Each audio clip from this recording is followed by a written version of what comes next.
This is Good Morning Indiana, working for you.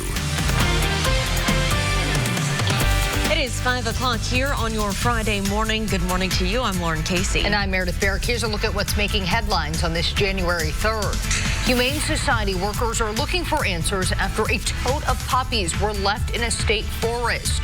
This morning, the options you have if you cannot take care of a pet. And a teenager is fighting for his life after being shot on the city's south side. No charges have been filed in that incident.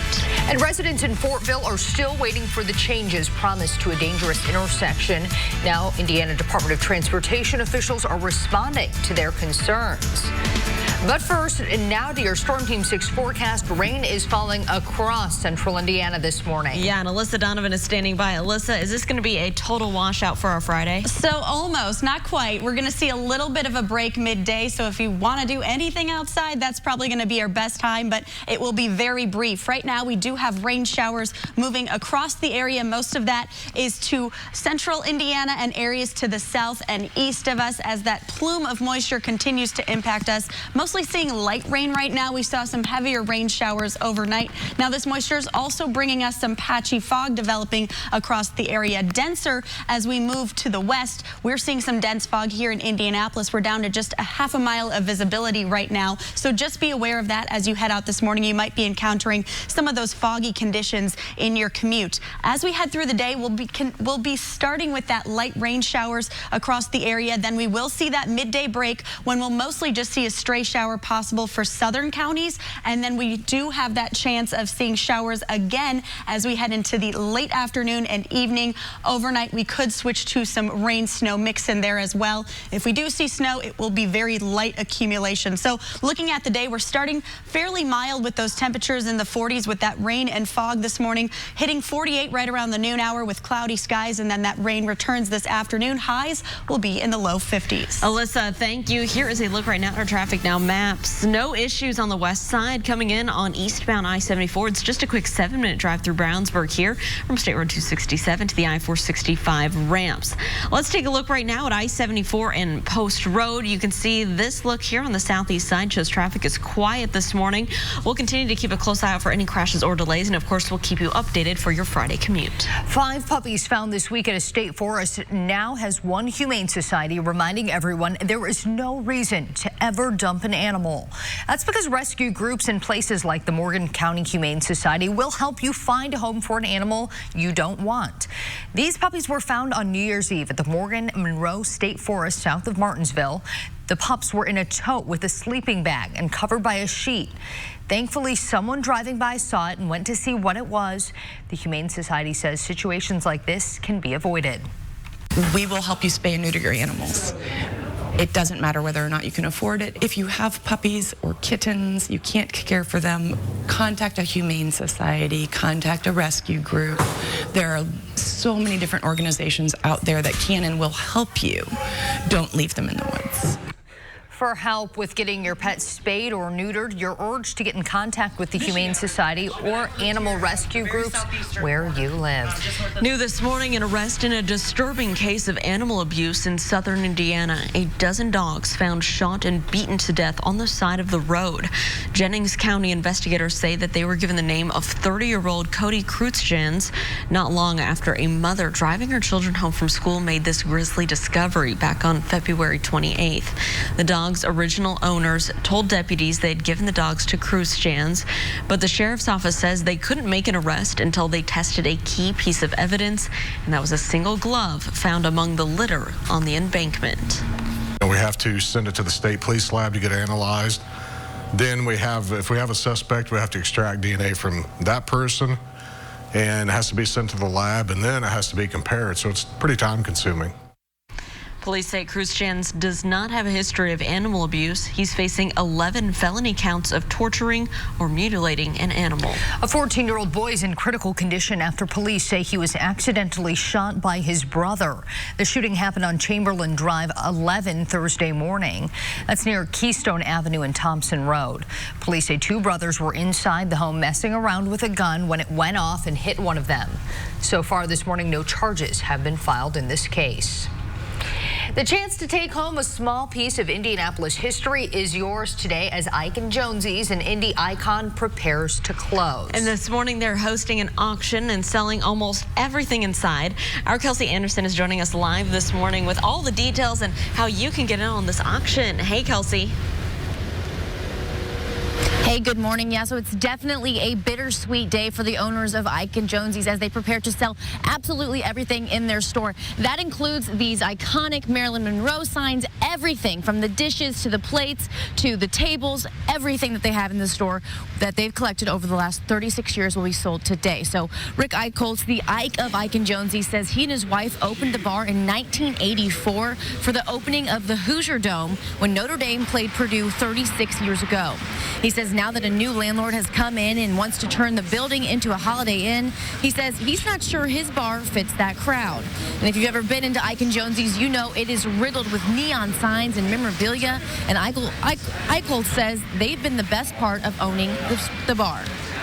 The real fun has been over in our 36 year, has been buying the things that I have put on the walls one day after the other, and people would bring me stuff and I'd frame it and put it up.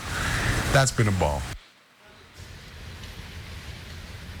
Again, they are auctioning off everything from tables and chairs, dishes, silverware, TVs, and of course, all of the memorabilia and neon signs that are inside this bar. So the doors here will open this morning at 8 a.m. for people to look around, see what they're interested in. Then the auction starts at 10 a.m. And Eichholz says he doesn't know how long that auction will take. Reporting live, Kelsey Anderson, RTV6. Kelsey, thank you. Time right now is 5:06. New on Good Morning Indiana, a Western Indiana community is mourning the sudden loss of a community hero. Rockville police say Officer Rodney Smith died unexpectedly Thursday morning. The town's police chief says that Officer Smith was battling flu-like respiratory issues. Smith had been on the town's police force since 1988 and served in a number of roles. Officer Smith's services are set for Monday in Rockville. They are open to the public. Another abandoned supermarket will again be filled with fresh food and other groceries. Needlers has signed a lease to move into the former O'Malley's at 126th and Gray Road on the east side of Carmel. That's according to Carmel City Council President Jeff Worrell. The store closed in 2017. It was owned by Marsh. Worrell is calling on neighbors to support the store once it opens. What we'd like to really say is that, okay, we got a grocer here, so now we've got to support it. So it's not just running over here for the milk or the eggs you forgot. We need you to buy your pet food, your Tide, everything here to really make this thing go. Worrell says if everything goes as planned, the store should open this spring or fall. RTV6 is working for you and continuing to push for answers for the people who live here near what they call a dangerous intersection. Neighbors first shared concerns about State Road 13 and State Road 67 in Fortville back on November of 2018. The Indiana Department of Transportation approved the installation of a traffic signal and started the process to make that happen. But now it's been more than a year later. There's still no light. This continued frustration, being told by NDOT that there's going to be a light, and as you can see behind me, there's no light. I mean, so far the accidents have been somewhat minor. I'm just afraid somebody's going to pay with it, for their life, and nobody wants that. We asked NDOT about this delay in installing the signal. According to a spokesperson, the department is waiting on the contractor to get all of the supplies needed.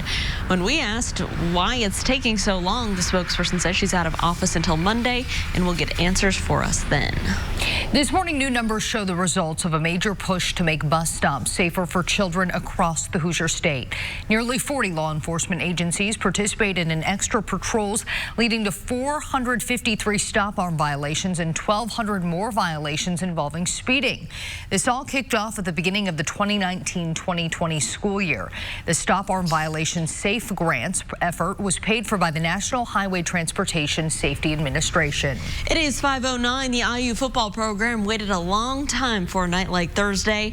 It's been 28 seasons since the last bowl win for the Hoosiers, and Indiana came up short once again last night.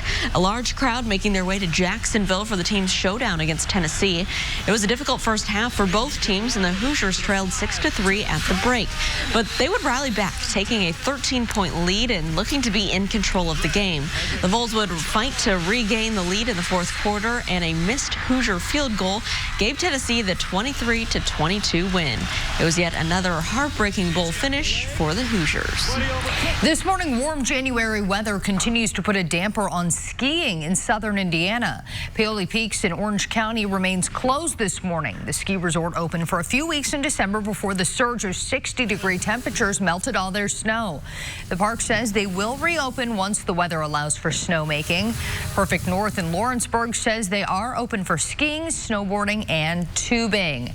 Might be a little muddy out there, however, this morning, Alyssa, with all the rainfall we're getting. Yeah, we're getting quite a bit. We had a lot overnight. We have more coming at us this morning and this afternoon before we start to see just a little bit of a chance of some snowfall as we head overnight tonight. I want to show you that we do have that patchy fog this morning. This is a view from our downtown North View camera, but you can hardly tell. Temperatures are starting in the 40s across the area, already at 50 degrees in Bloomington. That visibility is down across the area anywhere between a half a mile to 3 miles. So give yourself some extra time as you head out the door because we are seeing some dense fog in many areas. We'll continue to see those light showers this morning, especially along southern counties. You are getting the brunt of this system, which you have received almost an inch already from that system. We have all of this moisture associated with this low pressure that's moving up from the south. That's going to continue to impact us today. We'll see a little bit of a dry out midday before we see more chances of rain showers tonight and a small chance of some snow. I'll have those details coming up in just a few minutes. Alyssa, thank you. This morning, historic wildfires in Australia continue to grow. Just after the break, the latest on the massive evacuations happening at this hour. Plus, a warning for pet owners this morning. New on Good Morning Indiana, how one man says a bag of treats nearly killed his dog. And here's a live look right now at traffic, I-69 and 106th Street. Good morning to you in Fishers. Traffic is traveling up to speed. Wet roads out there for your Friday morning commute. We'll have more just after the break. Days from 4:30 to 7. The historic wildfires in Australia are now causing one of the largest evacuations the country has ever seen. Navy ships picked up hundreds of people from beaches. Thousands of others are urged to flee as warnings for extreme danger are in place for tomorrow. More than 200 fires were burning at last check, with strong winds and high temperatures moving in. These are the worst wildfires in Australia's history. More than 12 million acres have already burned, and at least 19 people have died. Less than 3 full days into the new year, there's already been another horse death at the Santa Anita Park out in California. The 4-year-old horse was injured during a race on Wednesday and became the first horse this year to die at the famed racetrack. Park officials say the animal was hurt in a possible collision with another horse. Nearly 40 horses have died on the track since December of 2018. In the past year, Santa Anita had made some safety changes, including restrictions on steroid, anti-inflammatory drugs, and race day medications. Popular flavors of e-cigarettes will soon be coming off of store shelves nationwide. The Trump administration announcing the FDA is banning the sale of fruit, candy, mint, and dessert-flavored cartridges. The ban does not include menthol or nicotine flavors. The move is seen as a compromise. The Trump administration says it addressed the rise in teen vaping while keeping small businesses in mind.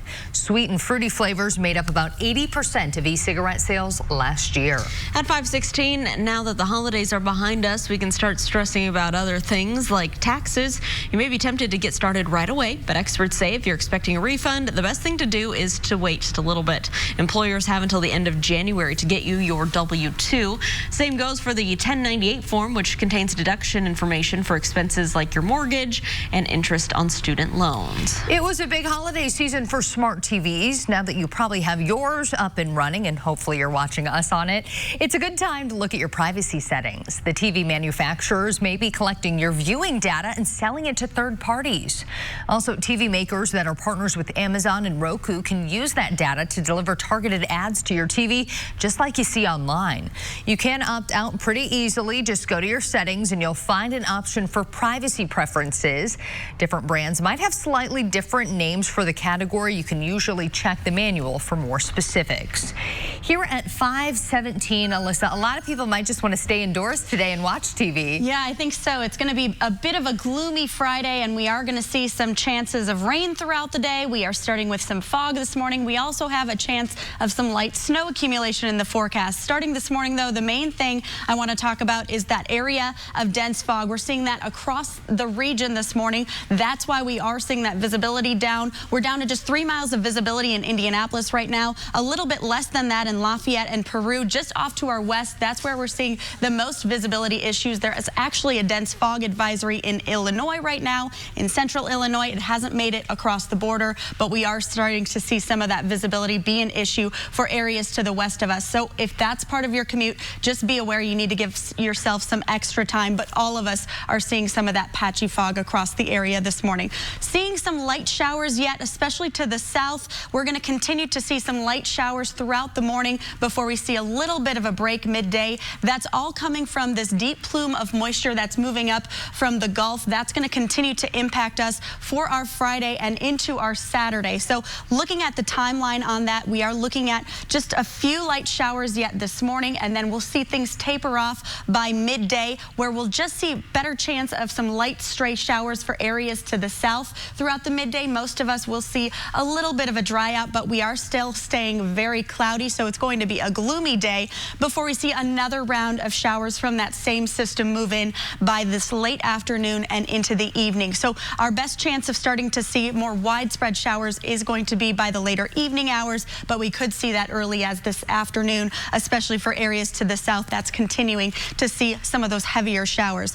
As we head overnight, we are going to see those temperatures drop off. We have a cold front that's going to move through. As that does, temperatures will drop closer to freezing, which means we have the potential of mixing in some snow with that system. And that's going to be especially for the first half of Saturday, possibly lingering into the early afternoon, but better chance we'll see that the first half. That's when we could see some light snow accumulation just on the tail end of that system as those temperatures drop. If we do see that light snow accumulation, it is going to be less than an inch likely across the area, with most of those totals to the north. 36 for our high on Saturday, and then by Sunday, mostly sunny. Things are clearing out and we're drying out Sunday and Monday. Looking at the 7-day forecast, you can see those nicer conditions and average conditions stick with us till Monday. Then Tuesday, that's when we see our next chance of some wintry precipitation in the forecast. All right, Alyssa, thanks so much. Here's a live look right now over on the east side, I-70 here at Rural Street and Keystone Avenue. Looks like we have a tow truck here at the scene and a vehicle there. This is on the ramp system, not on the interstate. You can see interstate traffic at the bottom of your screen is traveling up to speed. So we'll keep an eye on this issue and let you know if there are any delays. For now, let's travel down to Johnson County. Good morning to you here in Greenwood. I-65, the Main Street exit. Traffic's moving along just fine, both northbound and southbound. Use caution. You can see all the water coming up as the cars move across your screen. A Florida man says his dog nearly died after eating jerky treats he bought days earlier. New this morning, Hannah Lee shows us the FDA investigation into these types of treats and what officials say you need to do right away if this happens to you. A normally energetic and excited terrier mix. He's not a lap dog like this. This is not my Max. Tom Diudo says his dog... Okay, I need you to sit. Good boy. There you go. ...is slowly craving food and water again. Last week, Diudo says Max nearly died after eating duck jerky strips and sweet potato wrapped with chicken-flavored treats, one manufactured in China, the other in Thailand. He says he bought the treats here at Dollar Tree on Thursday night, gave his dog several treats over the course of 2 days. Saturday night, he says Max was acting strange, having to go to the bathroom more frequently. There's 3 or 4 in a bag, and he got the whole bag. By Sunday, he couldn't move. I woke up Sunday morning. It literally looked like a crime scene. Diarrhea and vomit covered the floors in the condo. He got him to the vet Monday morning. He says after taking blood work, his liver enzymes were elevated along with his white blood cells. I was like, okay, is that consistent with some kind of contamination or poisoning? She said, absolutely. Since 2007, the FDA has been investigating the link between pet illnesses and jerky treats made in China, receiving complaints involving more than 6,200 dogs and more than 1,100 dog deaths. We reached out to Dollar Tree. A spokesperson says they take product quality issues seriously and are in the process of researching what happened. We also reached out to the treat manufacturers but have not heard back. I wasn't sure who needed Xanax, him or me, but yes, it was very difficult. And expensive. Max will be back at the vet in 4 weeks for a checkup. Hannah, thank you. A Texas man takes off on a hike through the Grand Canyon and goes missing. After the break, his remarkable story of survival. Strength to make a difference. Welcome back. A Texas man reported missing in the Grand Canyon nearly 2 weeks ago is found alive this morning. According to the National Park Service, Martin O'Connor was found in the Grand Canyon National Park early yesterday morning. The 58-year-old was reported missing on December 22nd. A group of hikers reported seeing him Wednesday, and on Thursday he was found at the spot where the hikers spotted him. He was airlifted from the canyon and taken to the hospital. He is reported to be in good condition. Now, I don't know if either of you have ever been to the Grand Canyon, No, but I haven't. It is fairly easy to get lost in there, but pretty incredible that he survived for as long as he did, just because it can get pretty hot there. I know. So I bet we'll hear his story. yeah, So I'll be interested to see what he has to say. All right, Alyssa. Well, here, not desert-like weather whatsoever. No, it's almost tropical here today because we have so much moisture in the forecast throughout our Friday. We're starting with rain this morning. We also have some fog developing across the area. We'll see a little break midday, and then we have more rain moving in overnight, which will switch with a rain and snow by Saturday morning.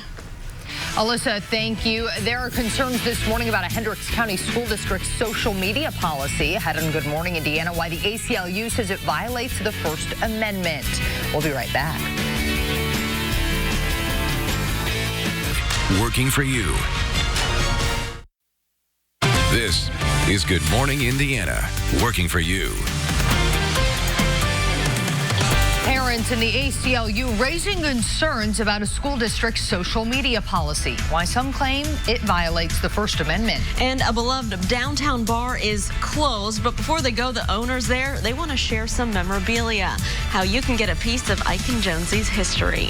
But before we get to those top stories, we've got to talk about what's going on outside today. Yeah, lots of rainfall this morning, Alyssa, and it's not going to let up anytime soon. No, that's right. So we are going to continue to see that rainfall across the area. The camera behind you guys doesn't look too bad, but we also have some patchy fog across the area this morning. Some areas, it's fairly dense. We're down to almost half-mile of visibility in Lafayette right now, a mile of visibility up in Peru, 3 miles of visibility in Indianapolis. So just be aware of that fog as you head out this morning, especially if you're heading to the west, because that's the area that we have some denser fog. We do have a dense fog advisory for central Illinois, so if you're heading that direction for any reason, just be aware of that. We do have some heavier showers to the south this morning, just moving along I-65 to the south of Seymour. Many of us, though, in central Indiana, just seeing those light showers this morning. That's going to taper off over the next couple hours here, and we're going to see a little bit of a break midday where we just have some cloudy skies, and then we have another round of showers that could mix with some snow coming in this afternoon and evening, lasting overnight into your Saturday. Highs today will be in the low 50s. All right, Alyssa, thank you so much. Rain coming down for your morning commute here on the northwest side, I-65. A view here north of 30th Street from the pedestrian overpass. You can see traffic is traveling up to speed there, though, this morning. Just use caution for any ponding you may run into for your commute. Taking a look here at your drive times heading in from the west side on I-70 from Ronald Reagan Parkway to I-65 at the south split. It's a quick 12-minute drive, so that is traveling up to speed for you this morning. Let's take one more look right now. This is our INDOT traffic camera up on the northeast side of town, I-69 and I-465, the interchange there. You can see traffic there, and the ramp system is traveling up to speed. We'll continue to keep a close eye out for any issues, and we'll keep you updated this morning. It is 5:32. Parents in Hendricks County are now raising concerns about a local school district's policy limiting what parents can say on social media. The Northwest Hendricks School Corporation is standing behind its parent code of conduct, but the ACLU is calling it a violation of the First Amendment. Their policy says parents should not use social media to make rude rude or offensive comments or fuel outrage towards school staff or the school itself. The policy has been in effect since 2016. One parent tells Call 6 Investigates the district handed out copies of the code of conduct at a December board meeting. The district says that was in response to, quote, inappropriate and disruptive behavior at the previous meeting. This comes after months of criticism from parents of the community over the handling of a sexual misconduct claim against a Tri-West high school teacher. They're trying to silence us on speaking out against them and the way that they've handled the whole situation. I take it as we're trying to get things done. You know, they're not doing it, so we've got to find a way to get it done, and social media is the way to get the word out there that, hey, this isn't being handled properly. Parents who violate the code of conduct can be removed from school property and banned from school grounds. The ACLU of Indiana says the policy is a violation of the First Amendment. The district released a statement saying that as far as that goes, quote, no action has or will be taken regarding what others may say or share on social media, but it encourages civility in all forms of discourse. Now, a former Warren Township school bus driver accused of choking a student is facing criminal charges. Eric Carter is charged with battery on a person less than 14 years old. Kimberly Kincaid told RTV6 the attack happened on her 8-year-old grandson back in November. The family called for charges to be filed. The district released a statement saying an investigation found the driver did handle the boy inappropriately, but there is no evidence of choking. Carter was later fired. 2 people face several charges after fleeing from police on I-465 and driving the wrong way. Traffic cameras caught a yellow Dodge Ram getting on the exit ramp at 71st Street Thursday afternoon. IMPD had been chasing the truck but called off the pursuit for safety reasons. Plainfield police say the truck eventually got off the highway and crashed into another vehicle at US 40 and Main Street. They say the truck was reported stolen in Madison County. No one was hurt. A man is charged with the shooting death of an Indianapolis teenager. The Marion County Prosecutor's Office formally charged 29-year-old Dwayne Harris with murder, robbery, and felony firearm possession. He's accused of killing 17-year-old Leandre Lane in a drive-by shooting on North Franklin Road back in April. RTV6 is working for you to get an update from neighbors who are still waiting on the demolition of this house they call dangerous and unhealthy. Months ago, city officials said the house could be torn down in 2020. Residents on Indy's south side say they've been working to get the halfway burned down house on the corner of Harlan and Kelly torn down for years. In the past several months, they've ramped up efforts to get rid of this house after needles were found on the sidewalk in front of it. I've been in this neighborhood since I was 16, and I'm 27 this year. This house has been a problem since I was 16. Please tear down the house. That would be the greatest thing they could do. I mean, we've been told for so long, but nothing. So when can we see action? Please. A spokesperson with the city of Indianapolis says the house is set to be added to a bid list for properties that need to be torn down. An exact date has not yet been given, but the bid list being put together is for the first quarter of this year. It is 5:36. The chance to take home a small piece of Indianapolis history could be yours today at Ike & Jonesy's. An Indy icon there prepares to close. This morning they're hosting an auction and selling almost everything inside. Our Kelsey Anderson is joining us live this morning with all the details on how you can get a piece of some of this history. Kelsey, good morning. Good morning. Yeah, so if you spent any time downtown in this area, no doubt you've seen this 15-foot Marilyn Monroe replica. And today, along with tons of other signs and memorabilia, it will be auctioned off as Ike & Jonesy's is closing after 36 years in business. Rick Eichholz, the Ike of Ike & Jonesy, says he and his wife opened the bar in 1984 for the opening of the Hoosier Dome when Notre Dame played Purdue 36 years ago. He says now that a new landlord has come in and wants to turn the building into a Holiday Inn, he says he's not sure his bar fits that crowd. He says he's sad to see it go, but thinks it's the right time for his family. This has been the time of my life for me and my wife to open and run Ike & Jonesy's for the Indianapolis downtown customers. And you know, we had convention business that was incredible, that came back every year for 20, 30 years. This has been a ball. Again, they are auctioning off everything from tables, chairs, dishes, silverware, TVs, and of course, all of that iconic memorabilia and their neon signs. Now, the doors here will open this morning at 8 a.m. for people to just kind of look around, see what they're interested in, and then the auction starts this morning at 10 a.m. And they said that this street will be used as a loading zone for people who do come and buy those auctioned off items. Reporting live, Kelsey Anderson, RTV6. Kelsey, thank you. Next week, there will be another event to help connect former Celadon workers to new job opportunities. The Indiana Department of Workforce Development and Employee Indy will host a virtual job fair at 1:30 Wednesday afternoon. It's for employees impacted by the sudden closure of the trucking company last month. FedEx Express, UPS, and Online Transport are a few of the employers that will participate. You can find a link to register by going to hiringhoosiers.com and clicking on this story. Here at 5:38, rain on your way to work, rain on your home from work, Alyssa. I know. I had to make it clear. This is the clearest I can make it. You are in for a gloomy day. The good news is between your time going to work and coming home, we are going to see a little bit of a break in the wet weather. But this morning, we're also starting with that patchy fog, so just be aware of that as you head out with that light rain. And then we are going to see that light rain right around 5-6 p.m. moving into the southern areas before we see that become widespread overnight. So just be aware of that. Our highs today will reach around 50 degrees again, so it's going to be a warm day, but a wet day. And I want to show you right now, we do have some of those heavier showers moving across I-65 just to the south of Indianapolis. So just be aware of that if that's part of your morning commute. We also are going to continue to see that for the next couple hours or so here before we start to see things taper off and we're just left with some cloudy skies. We'll continue to see a stray shower, maybe a spot shower for areas to the south of us, but areas to the north and right around central Indiana, including Indianapolis, you should see a little bit of a break midday before our next round comes in by the afternoon and evening. That'll be the late afternoon and evening, and then overnight we'll continue to see some rain showers. And then we'll start Saturday with the potential of some rain and snow showers. Temperatures much cooler by Saturday morning. All right, Alyssa, thanks so much. Tensions with Iran continue to rise after the U.S. killed a top Iranian commander. Coming up, why the Pentagon says it needed to take defensive action. And Delta flight attendants are suing the airline over their uniforms. Why they claim the clothes made them physically sick. And here's a live look on the southeast side, I-465 and Arlington Avenue. Traffic is picking up, as you can see, but everything is traveling smoothly. We'll be right back after the break with more news, weather, and traffic coming right up.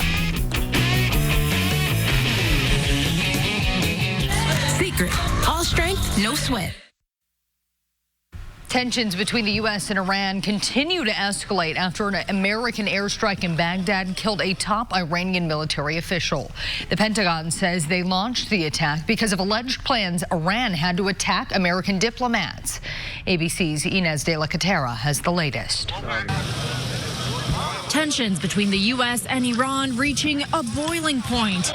The Department of Defense confirming in a statement, at the direction of the president, the U.S. military has taken decisive defensive action to protect U.S. personnel abroad by killing Qasem Soleimani. ABC News learning Soleimani was killed by a drone strike conducted by U.S. Joint Special Operations that hit a convoy carrying Soleimani as he was leaving Baghdad's airport. Mr. Soleimani he is not just a general. He is something almost a demigod within the eyes of the Iranian people. He has been a hero of the Iranian people for a long time. The Pentagon argues Soleimani was actively developing plans to attack American diplomats and service members throughout the region, and says it was Soleimani who was behind the recent attacks on U.S.-led coalition bases in Iraq and the strike that recently killed an American contractor. The U.S. then retaliating by taking out 25 members of an Iranian-backed militia, a move that kicked off 2 days of chaotic protests outside the American embassy in Baghdad. Defense Secretary Mark Esper with a warning on MSNBC on Thursday. You know, enough is enough. We have all the capabilities inherent in the United States military to either respond to further attacks or to take preemptive action if additional attacks are being prepared. The president responding to the attack by tweeting out the image of an American flag, but just days ago insisting he did not want to go to war. I like peace, and Iran should want peace more than anybody. Reaction from Congress has been swift and polarized, with Republicans praising the president's actions while Democrats warn of war and question whether the president needed congressional approval. Inez de la Quatera, ABC News, New York. It is 5:45. A large pool of Democratic presidential candidates continues to shrink. One candidate now dropping out while another cutting campaign costs. Julian Castro announcing yesterday that he's bowing out of the race. The former Housing and Urban Development Secretary made the announcement on Twitter. His post saying, quote, "I'm so proud of everything we accomplished together. I'm going to keep fighting for an America where everyone counts," end quote. His campaign appeared to be nearing the end as it struggled to raise enough money to keep up with his opponents. Hours after Castro's announcement, it was released that Marianne Williamson was laying off her national campaign staff. In a statement, the spiritual author said that despite the layoffs, she's not suspending her bid for the White House. Williamson said while she cannot afford a traditional staff, she wants to continue the conversation between candidate and voter. Members of both the Senate and the House are now urging the Supreme Court to reconsider or even overturn Roe v. Wade. Among the nearly 200 lawmakers, both senators from Indiana and 5 representatives signed an amicus brief on the issue. The landmark Supreme Court decision legalized abortion in 1973. The 35-page brief discusses the overall abortion issue and an abortion access law in Louisiana. The law requires a doctor to have admitting privileges at a hospital within 30 miles of where the abortion is performed. It is the first abortion-related case to be heard by the court since Justices Brett Kavanaugh and Neil Gorsuch joined the bench. Arguments are scheduled to be held in March. Hundreds of Delta Airlines employees are suing the airline over their uniforms. The lawsuit claims the uniforms provided by Land's End make them physically sick. Some flight attendants say they've had an allergic reaction to the clothes. The suit claims the employees' tests found high levels of chemicals and heavy metals, including mercury. Delta says their tests show the uniforms are safe. Land's End did not respond to a request for comment. Right now, let's get a look at our weather with Alyssa Donovan. Alyssa, a beautiful view of the city behind you there. Isn't it gorgeous? Yes. And you know what? This is our downtown west view. I will tell you that our downtown north view looks almost exactly the same, and that's just because we have all of this dense fog across the area this morning. It's 46 degrees right now. We have light winds, but you'll notice that humidity is at 100%, which is why we are seeing that dense fog developing across central Indiana right now. We're down to just 5 miles of visibility in Indianapolis, a little bit less for those areas to the west. We're down to almost just a half mile of visibility in Lafayette and almost just under a mile of visibility in Peru. So just be aware of that as you're heading out this morning. That's going to be an issue, and then we're also going to be seeing some light rain. Most of that is isolated to the east and south right now. We are seeing just a few light showers moving through central Indiana and Indianapolis right now as well, but you can see some of those heavier showers are isolated to the south, just south of Bloomington, moving along I-65. So just be aware of that if any of those directions are part of your morning commute. That's all due to this plume of moisture that's moving up from the south. We have this deep low pressure system that's going to continue to impact us over the next 48 hours or so. So we saw that heavy rain overnight. We're seeing some of that lighter rain this morning and that developing fog. As we head through the day, we're going to continue to see some light showers this morning before we start to see things taper off midday. That's when we'll see a little bit of a break with just cloudy skies, continuing to see some patchy fog out there as well. And then we will just see some light stray showers for areas to the south through the midday before the rest of us start to see that widespread rain again by this late afternoon and into the evening. As we head overnight, we'll continue to see some rain showers by Saturday morning. That's when we see the potential of some snow mixing in there, and that's because we have this cold air that's going to move into the area behind this low pressure system, so that's going to take our temperatures down closer to freezing. So by Saturday morning, we could see some light snow showers mixed in with that rain. Highs on Saturday will only be into the mid-30s. Now, if we do see that snow on Saturday, it will be very light accumulation, not even an inch expected at this time. Sunday, we are back to sunshine, 44 degrees for the high, and that sunshine's going to stick with us for a couple days before we see another chance of some wintry precipitation in the forecast. Today, starting in the 40s, climbing into the low 50s by the afternoon, starting with rain and fog, ending with some rain showers as well. Between that, we are going to see a little bit of a dry out with cloudy skies and some light winds conditions out there. Tomorrow, that's when we have that potential of a rain and snow, mostly for the first half of the day. Could see maybe a little bit of that linger into the early afternoon, but better chance will clear out by Saturday night. Then we'll see that sunshine Sunday and Monday before we see a chance of a rain-snow mix Tuesday. All right, Alyssa, thanks so much. Here is a live look right now at traffic on the south side. We're taking a look here at your drive times, planning it out, heading on State Road 37 northbound from Bluff Road, the Wicker Road area there.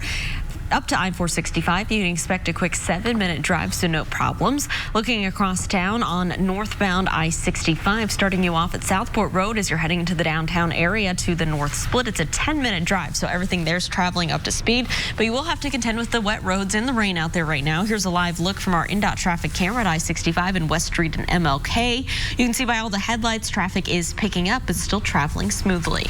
With the new year, the FDA is requiring new guidelines for nutrition food labels. They now include side-by-side columns with information on a single serving as well as the full package. Added sugars must also be included on the label. Manufacturers that sell less than $10 million of a product still have until next year to comply. The FDA says it hopes to change, and the change will help consumers make healthier food choices. Google says its artificial intelligence system can beat doctors at detecting breast cancer. The claim is based on a study testing the system's accuracy. The technology was developed through a collaboration between Google and cancer researchers. They trained an AI program to detect cancer using tens of thousands of mammograms. Early research shows that the system resulted in fewer false positives and false negatives than human radiologists. Chinese archaeologists say they've discovered 200 more terracotta warriors and a large number of ancient weapons. The dig is part of a third excavation at the mausoleum of Emperor Qin Shi Huang. 8,000 warriors have already been discovered and make up the terracotta army. Built more than 2,000 years ago, they were meant to protect the emperor in the afterlife. Archaeologists estimate there are more than 6,000 clay figures still to be discovered. Well, the world's first cloned cat is defying the odds. After the break, we'll introduce you to Cece and her latest mark in history. We'll be right back. JanuaryIndieBoatShow.com. The world's first cloned cat is reaching another milestone. Her name is Cece, and she was created at Texas A&M University in 2001. Just last month, she celebrated her 18th birthday. Many believe that because she was cloned, her life would be short, but Cece is proving pretty much everyone wrong. She's been the subject of much research, but is happy at home with her owner, a professor that helped clone her. Wow. I feel like that's a little creepy, but all right, Cece, defying the odds there. She's like, I'm going to be here forever. Yeah, wow. Well, we'll see you next birthday, Cece. Yeah. All right, Alyssa, not a good day out there. You could say it's raining cats and dogs. Yeah, it kind of is this morning. That is what we're seeing. We're just seeing quite a bit of rainfall across the area. We saw that overnight. You can see most of that is to the south and east. Right along Indianapolis is the border. Then we're seeing some drier conditions to the north this morning, but everyone is seeing some of that patchy fog this morning. As we head through the day, we are going to see a little bit of a break midday where we just see a stray chance of a shower and then a better chance this afternoon and evening. Highs today will be into the 50s. You're watching Good Morning Indiana. We'll be right back.